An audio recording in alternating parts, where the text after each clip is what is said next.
رمضان کے روزوں کے جسمانی بھی بڑے فوائد ہیں۔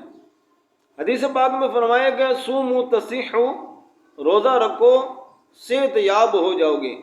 انگریز مور پالٹ اسلام کا مطالعہ کر رہا تھا، تو جب روزوں کے بارے میں اس نے پڑھا تو خوشی سے اچھلنا شروع کر دیا اور کہنے لگا کہ اسلام نے اپنے ماننے والوں کو کیسا پیارا طریقہ دیا ہے، رمضان کا مہینہ دیا ہے۔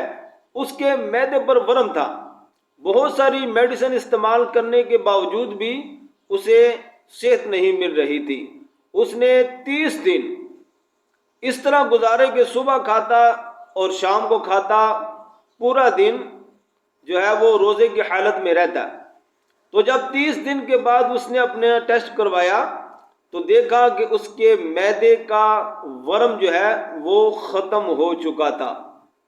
ڈاکٹر ایلف گال وہ لکھتا ہے کہ میں بھی جب اسلام کے متعلق میں نے پڑھا، روزوں کی افادیت اور جسمانی فوائد میں نے پڑھے، تو میں نے اپنے مریضوں کو یہ کہا کہ 30 دن انہوں نے پورا دن کچھ بھی کھانا پینا نہیں ہے۔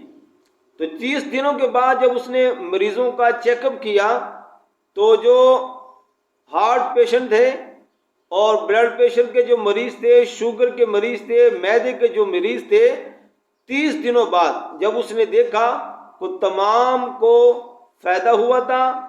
جو بیماریاں بہت اچھی اور قیمتی ہیوی میڈیسن استعمال کرنے سے بیماریاں دور نہیں ہوتی تھیں، وہ بیماریاں 30 دن پورا دن بھوکا پیاسا مریضوں کو رکھنے کی وجہ سے وہ صحت یاب ہو چکے تھے۔ تو ہم مسلمان ہیں، ہم روزہ رکھیں۔ روزے کے بہت سارے جسمانی فوائد ہیں، بہت بیماریاں دور ہوتی ہیں۔ اللہ تبارک و تعالیٰ کو یہ اتنا پسند ہے کہ اللہ نے مسلمانوں پر رمضان کے روزے فرض کر دیے۔